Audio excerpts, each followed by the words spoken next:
Um, it's been a kind of a tough week. uh, which is weird because we were supposed to leave all the bad shit back in 2020, right? Anyway, regardless, let me start this off before I get into my podcast and shit. Welcome to anyone who may be listening. Welcome to the Unspoken Mind podcast, episode number 4. I am your grateful host, Isaias Hernandez, and to be honest, man, I'm just here to give you guys a good time. Though we are starting off a bit sad and a bit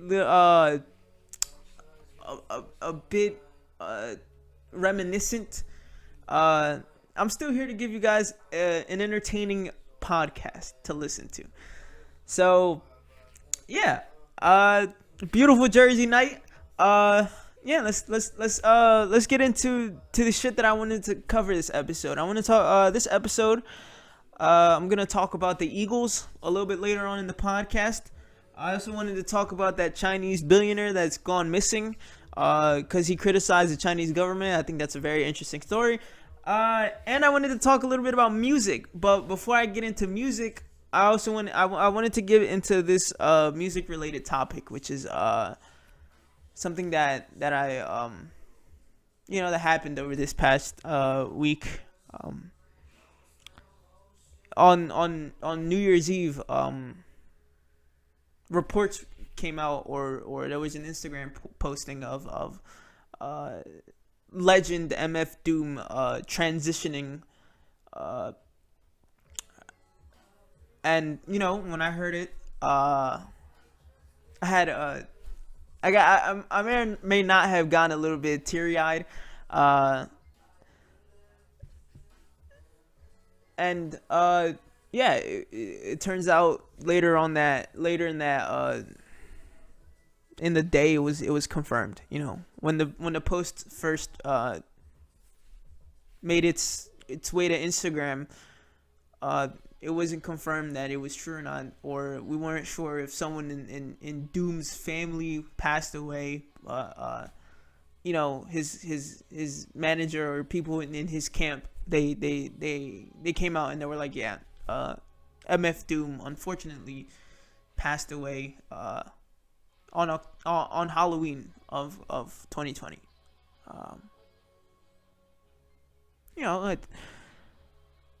I think that was a slap in the face from 2020 on its way out. This year's already taken so much, and before it left, it wanted to give us one final reminder that it can take our legends too. And that's not to say that, and as I'm talking, I don't know if you guys can hear it, but MF Doom just came on in the background. Doomsday. Love this song.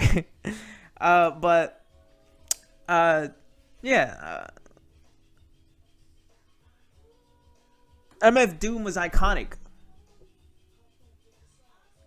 He was iconic in the sense that he was the king of underground for decades. He formed the idea of underground basically single-handedly. He rejected and denied any sense of something that might be called clout chasing today. He did that. He denied all that shit back in fucking 90 something. Legendary shit. Like, he didn't care about the fame, the accolades, the notoriety. He didn't care about that. He just put out the music that he wanted to put out, and it was amazing fucking music. He made one of the greatest albums ever. He made one of the greatest albums hip hop has ever seen in a life, in Mad Villainy. That's not my personal favorite, but I can acknowledge a really fucking good album when it's all said and done. Mad Villainy, production wise, is one of the best pieces of work I've ever heard in my life. If you haven't heard Mad Villainy, go listen to it. Madlib and MF Doom, absolutely killer album.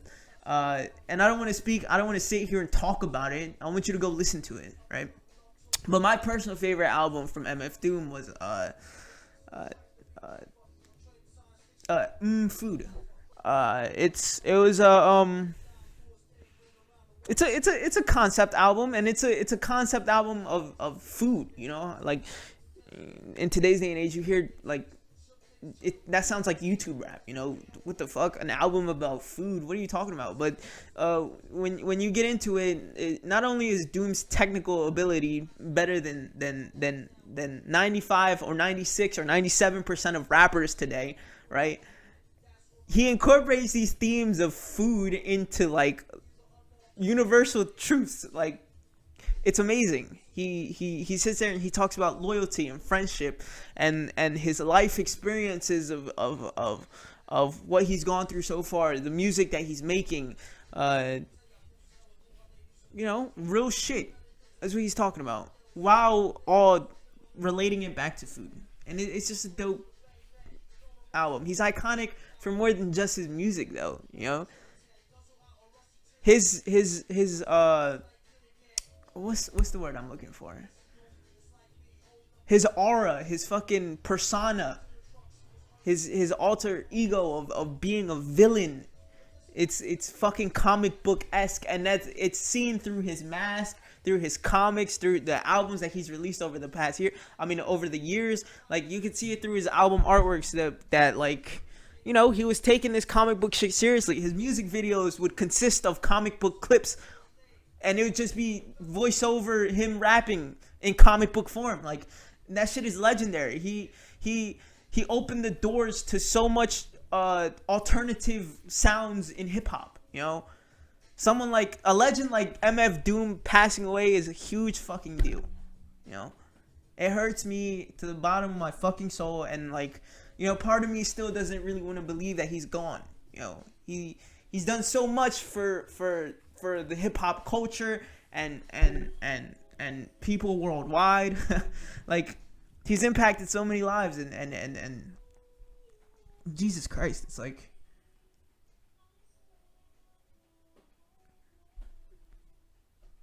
it's heartbreaking. If I'm being completely honest, it's heartbreaking. You know, but I don't want to get too down. Like, instead of mourning his passing, I want to celebrate the life he's lived. You know, I don't want to continue to dwell on the fact that he's gone. You know, because while he was here, he did some pretty fucking amazing things.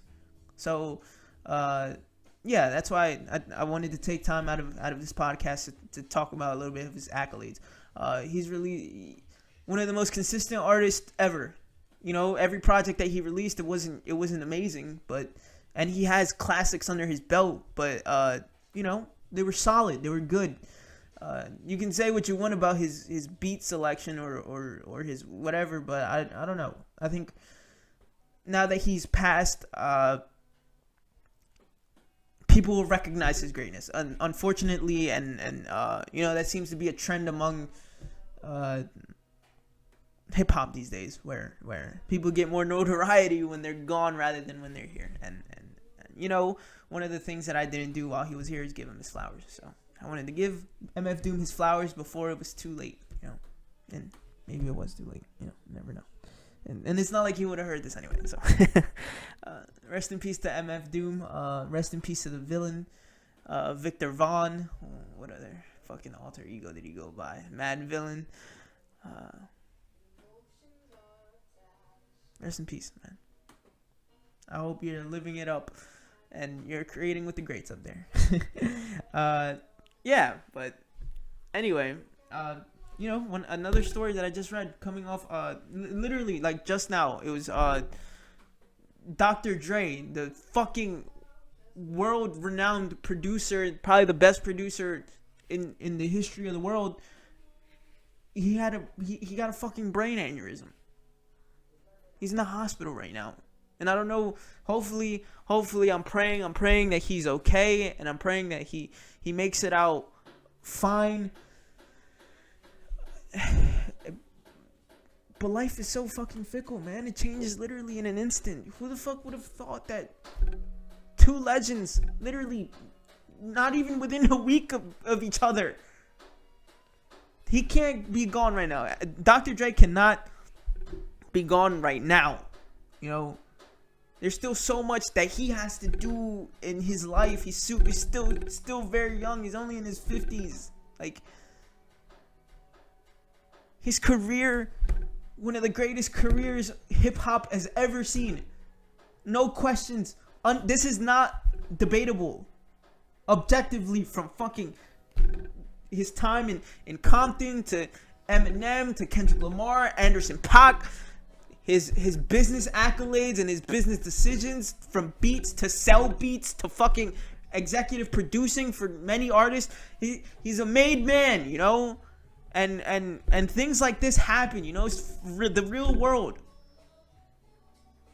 We gotta take time to appreciate those we love and those that we care about and those that impact our lives, even if we don't personally know them.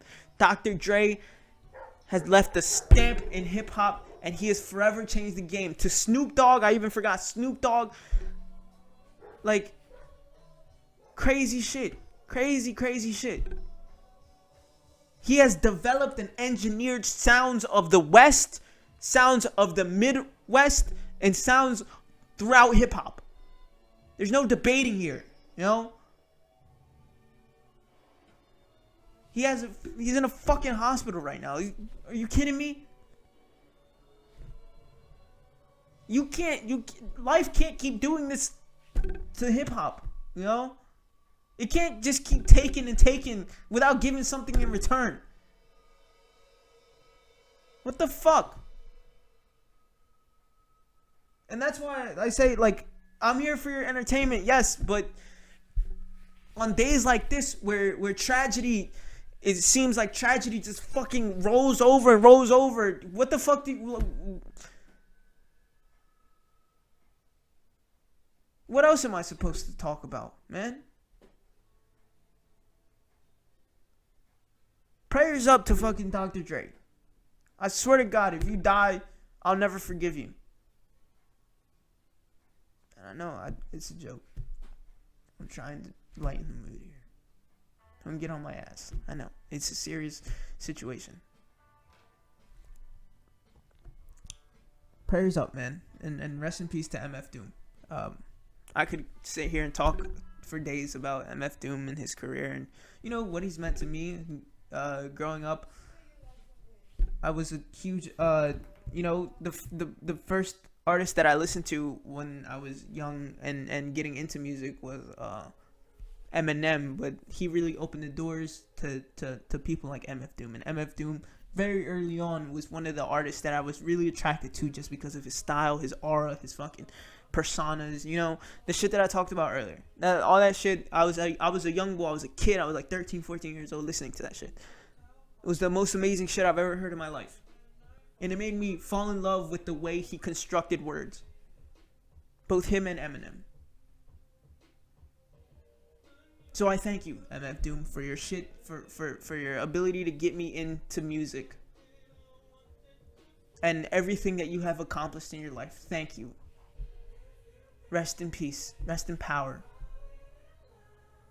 To the fucking villain. But before I move on to anything else, I wanted to stay on music, and I wanted to quickly talk about Playboi Carti, and because last week I released a list of my top 15 albums of the year, and you know, someone DM'd me and said, "Yo, where's Playboi Carti on the list?" Listen. I'm gonna be completely honest. I haven't even fucking listened to the album he put out, Whole Lotta Red. I haven't listened to it. You know why? Because I gave it a chance. I gave this album a fucking chance, and you know what I heard? Nothing original. Nothing that blew me away. Nothing unique about what makes Playboi Carti. He's boring. There's nothing monumental that he's doing. His flows are fucking stagnant. His voice is annoying to me. You know, if you can't... When I'm listening to music, one of the main things that I like to hear is a voice. If I don't fuck with your voice, I'm not going to fuck with you. So at least be saying something substantial in your music. But no, not even that. You can't even get that. What about the production, the beats? What am I listening to? It shit is standard trap rap. Nothing experimental, no instruments that you wouldn't hear outside of the regular standard trap rap. It's boring. It's played out. It's drawn out. If you don't have something unique to offer in this new day and age of trap rap, where music is constantly evolving and people are trying their hands at new shit, and lanes of music that have never been seen before are opening up, and you just give me your standard bullshit, nah, I'm not gonna listen to it. Nah, I'm not gonna like it. Come with something new and fresh. I need something new and fresh. If not, that shit just in one ear and out the other. So no, I didn't fucking listen to Playboi Carti's album. That shit was trash. That shit was dumpster juice.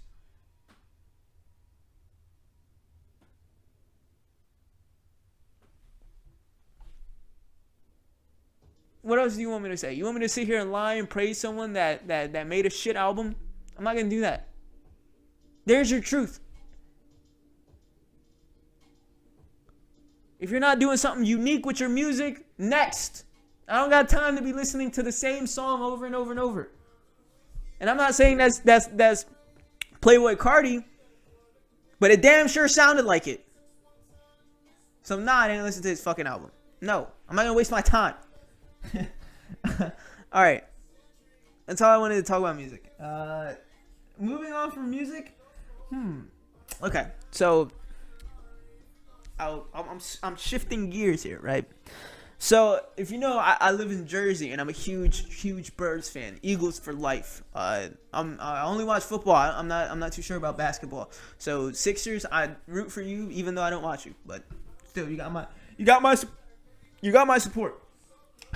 Anyway, so this past Sunday, it was the last week of the season, week 17, and you know, during the game, we're eliminated from the playoffs, right? We have no playoff hope to making the playoffs in any way, shape, or form.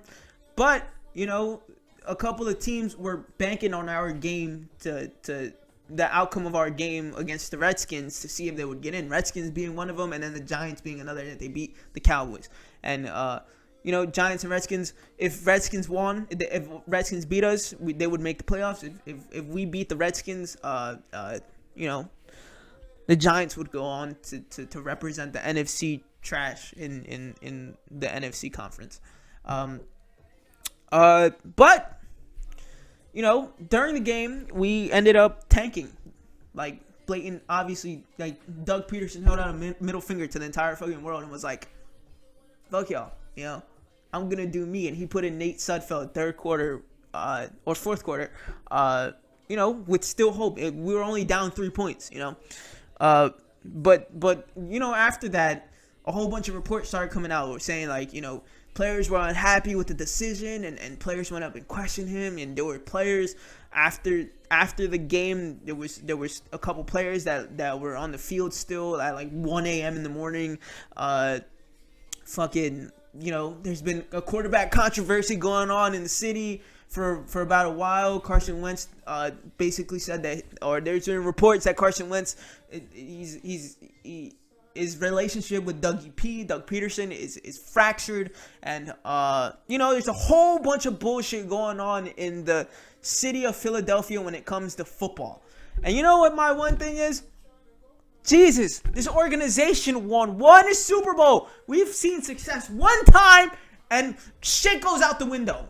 We don't know how to act as a team. Because a lot of the pieces that we had that won that Super Bowl, that led our team there, they're still there. But Jesus Christ, you make this, you make history in the city of Philadelphia, and the years that follow after that are complete garbage. We're negative. Since the 3 seasons that we played after the Super Bowl, we have a losing record. Now, let me ask all the fucking bozos out there that don't watch the Eagles regularly. Who does that fall on? What does that say about your team?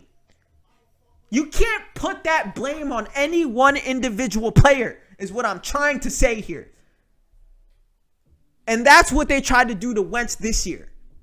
They tried to place the blame on him, but in reality, we've been fucking suck. We've been sucking for 3 years now.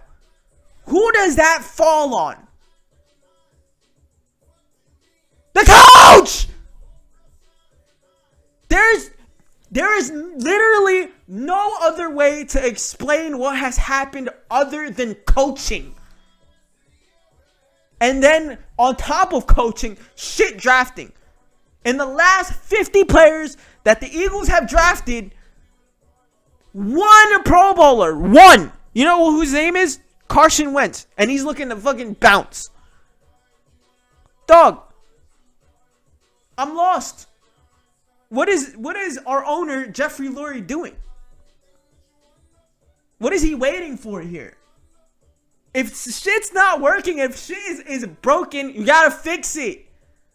Dog, our offense has not, we haven't been provided a spark in our offense for 3 years.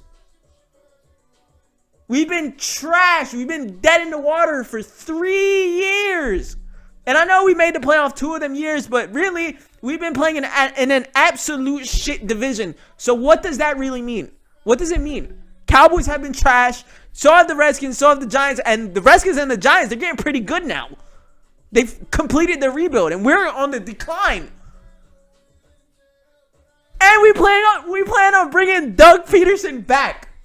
We're going to get a new defensive coordinator, but we're planning on bringing Doug Peterson back. A person who has been calling plays for us for the past 4 years. And when we won the Super Bowl, we had, guess what? An offensive coordinator. Where does the problem lie? Is it the quarterback? Or is it the scheme he's playing?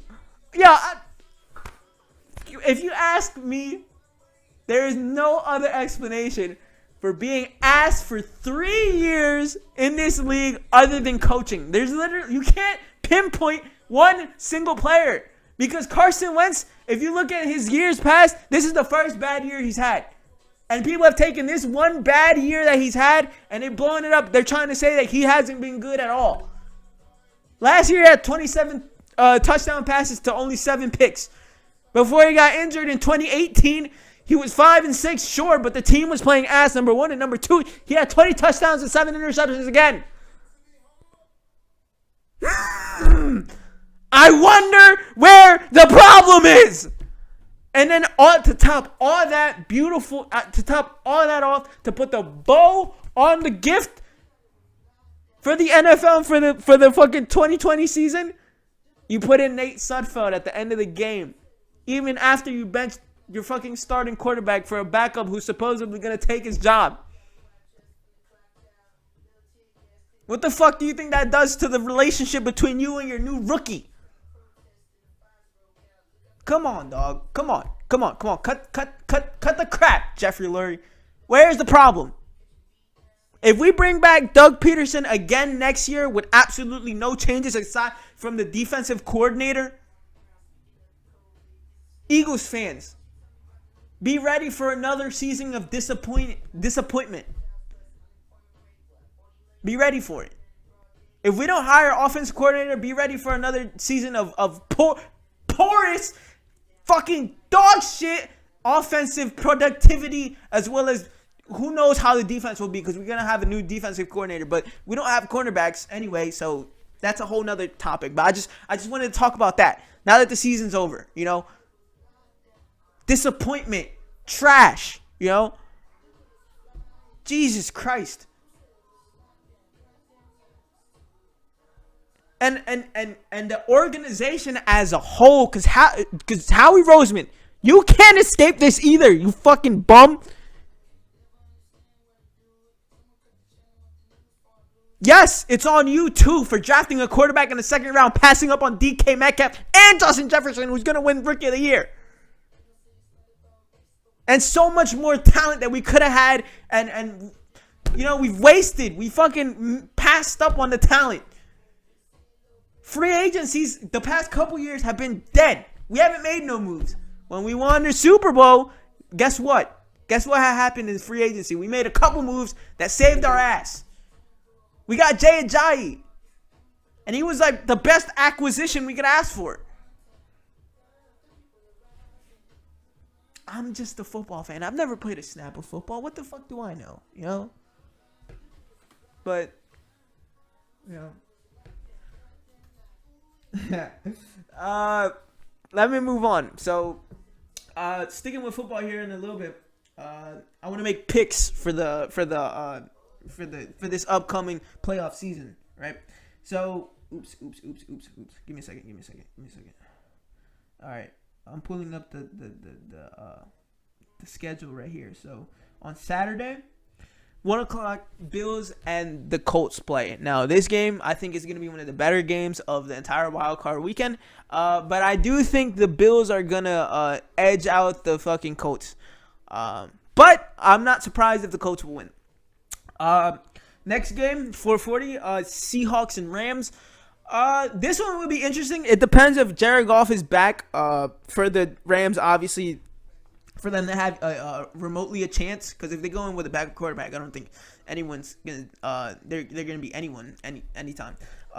Seahawks should win this one too, pretty comfortably, even if Jared Goff is there or not. I don't think Jared Goff's play really makes a huge difference in the fact that the Rams are.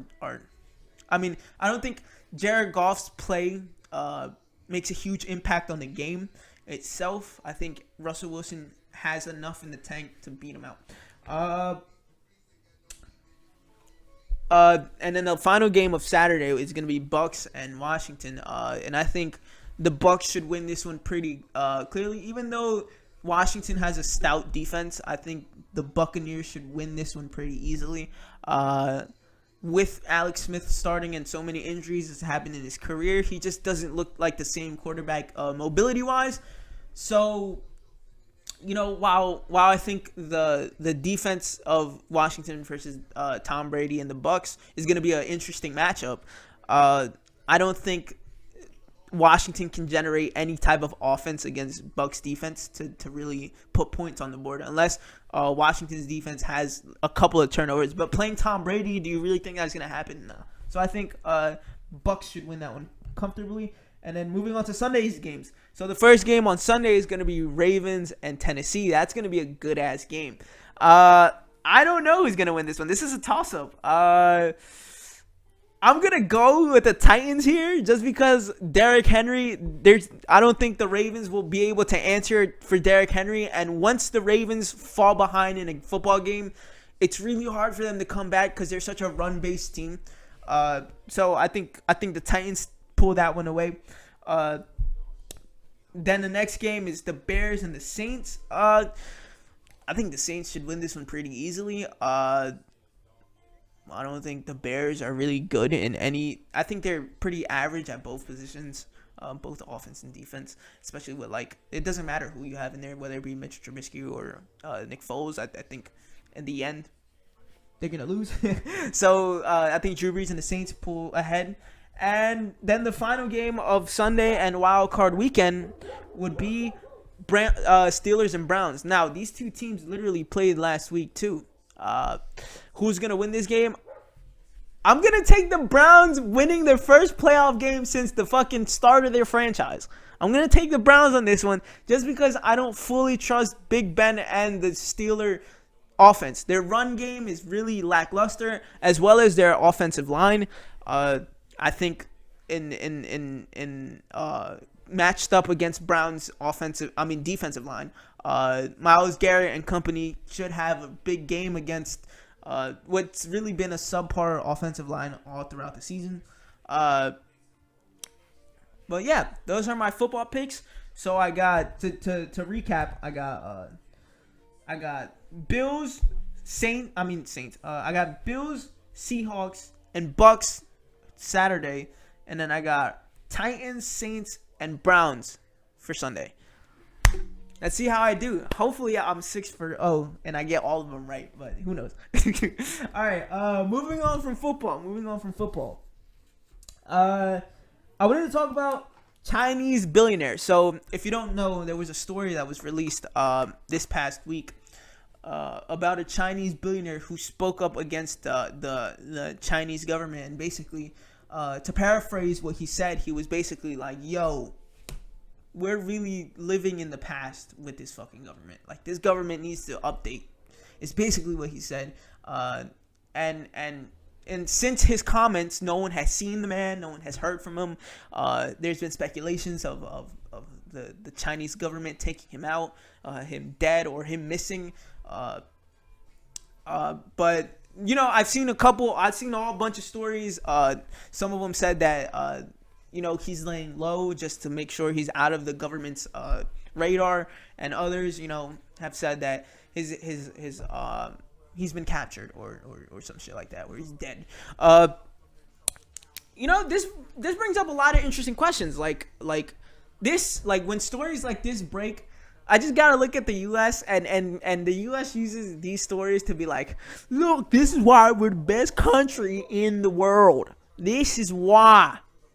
America, freedom. We can say whatever the fuck we want, and we won't get captured. Listen, dog. If a billionaire said that in America, he'd be praised. Not just praised, he'd be rewarded, because America runs on the middle class. America's most valuable assets in terms of personnel are its billionaires. But I don't want to make this about America. Let me stop talking about America. It's interesting to see, because if you've been following the Chinese Revolution, and they're going through what we went through, a couple hundred years ago. They're industrializing. They're getting modern at like this moment, and it's so weird, because now we have technology to inform us about what's going on in the world. We know what's exactly happening. Like they've had protests and revolutions and fucking all these great things to really push toward a society that's equal amongst the middle and poorer classes. And right now in China, if you know anything about China, that's really not the case right now.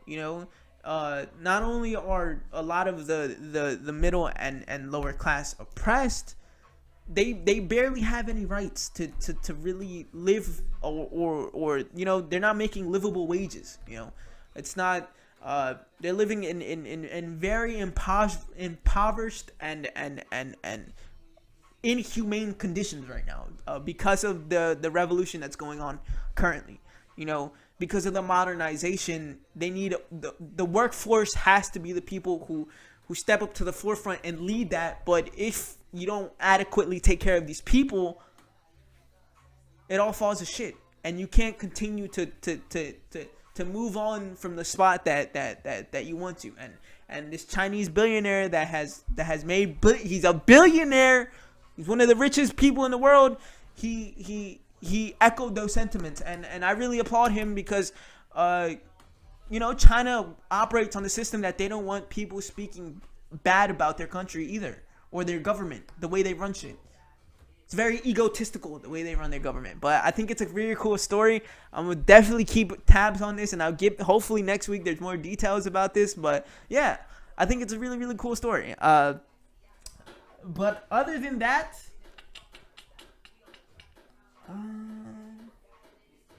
okay, so before I head out and before I leave you guys off, I watched this movie the other day. It was a movie that's been that was released about a couple weeks ago, and I saw a couple trailers about it, and the movie is called Soul, right? And it's about this black jazz pianist who dies, and he's sent to the other world, and he's trying to get back to his body. And it's really cool. It's a really good movie, really, if I'm being completely honest. It got me through the whole thing, and I actually cried during some parts of the movie because it was very moving. There was one scene about mental health, about this one spirit who couldn't get back. And I don't want to spoil the story here, but it was a really powerful scene. It really hit home with it, and it just like it reminded me a lot of the shit that I go through, where like we try as humans, we try so hard to figure out what our purpose in life is, right? But we don't know, and once you find doing what you love, it becomes a question of is it sustainable enough to make a career out of, something like music or something like the arts, things that aren't that don't really have a guaranteed income amount. You know, really, when you're an artist, you get paid by commission. When you're a jazz player, you get paid by gig. It's not like these places have, and I'm gonna steal a quote from the movie here. It's not like these places have pension plans. You know, someone like a fucking sports player who aspires to be a professional athlete. These careers, they're not guaranteed to us. You know, and it could be very challenging on the mind and soul. It's like, what happens if we try this way of this, we try at this thing that we love, and then we end up not being able to achieve it. You know, what happens then? Like, will you just remain in your unhappy for your entire life, or do you keep on going until you finally get to the place that you want to be? And that's like one of the main questions that the movie has for its audience. And I think it's a really, really powerful movie. I think everyone should go watch it. It's on Disney Plus. And by the way, it has some really powerful scenes in it too. It centers around a black character who's a jazz player. And then there's just symbolism throughout the movie to really resonate with the black audience, like the barbershop scene, which is a really, really dope scene. I just think it's a great movie all around. Yeah.